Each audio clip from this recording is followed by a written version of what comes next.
Biz şu 30 беренеге тиешелүү маселени көтөрүп, сиздер менен бүгүн бир кеңеш алсак деген маселе да.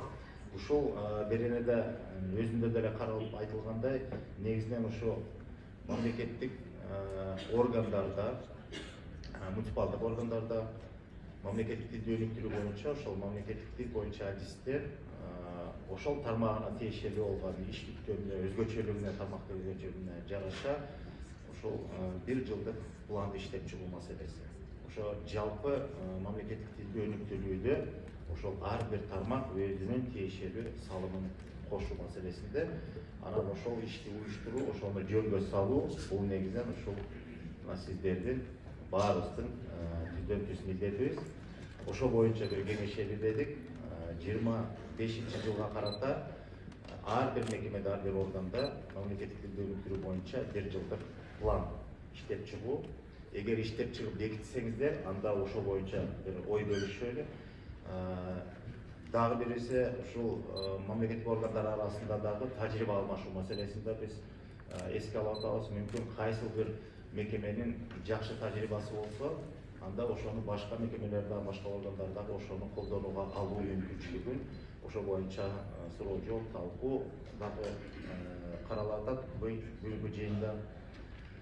Андан сырткары ошол жанагы могул конституциялык мыйзамда бекитилген 39 берене боюнча ошол ыйгарым укуктуу кызматкерлер негизги иш жүктөмү же болбосо милдети бул лингвистикалык экспертиза жүргүзүү экенин баарыбыз башынан бери билебиз.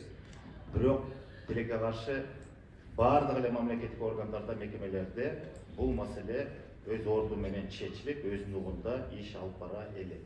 Тилекке каршы. Демек, ошол маселеси дагы кароо бүгүнкү күн тартипте турат. Ал боюнча тиешелүү ченем укуктук акт иштеп чыгуу, токтом долбоорун иштеп чыгуу маселесин да күн тартибине коюп атабыз. Анан сиздер менен кеңешип, сиздердин бир пикириңиздерди, силердин ошо тармактык өзгөчөлүккө тиешелүү болгон кандайдыр бир жагдайлар болсо, ошону ачыктап ушул жерден талкуулап, анан ошонун негизинде ошол ченем укуктук акты иштеп чыгууда ошонун баарын эске алышыбыз керек.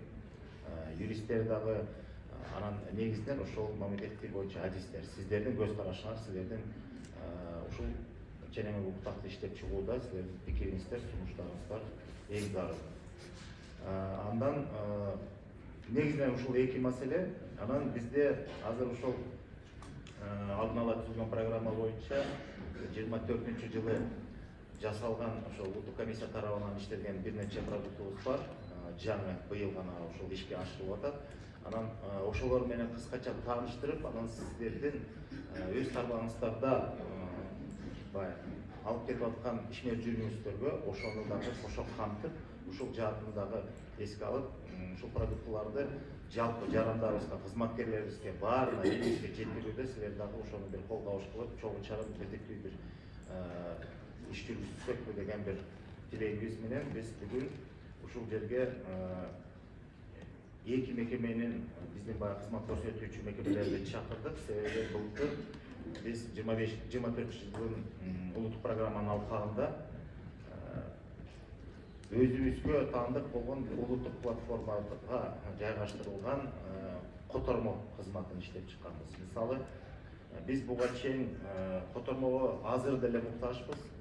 Котормо кызматына келгенде биз адегенде Google Translate менен, андан кийин Яндекс котормочуга көп кайрылып, мына тил адистер өзүңүздөр жакшы билесиздер, ошону көп пайдаланып, анын дагы кайсы бир деңгээлде жардамын көрүп аттык.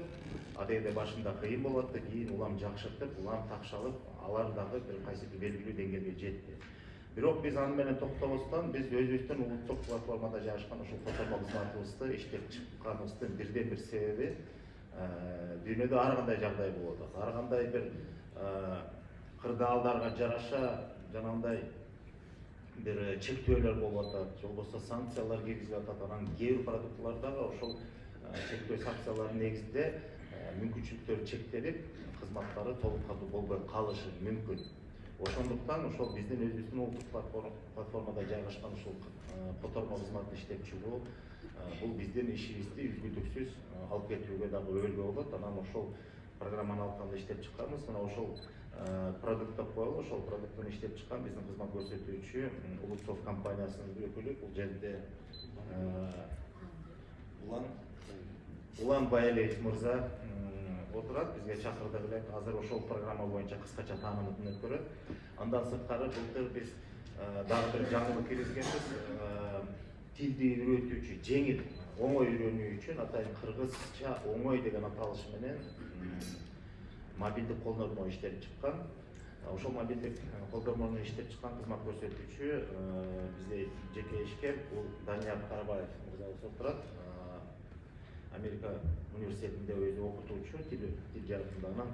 Ошол Easy Кыргыз деген Easy Кыргыз, кыргызча оңой деген мобилдик колдонмону иштеп чыкканбыз. Бул колдонмо дүйнөлүк жана тилди үйрөтүүчү Duolingo мобилдик колдонмонун аналогу боюнча иштелип чыккан.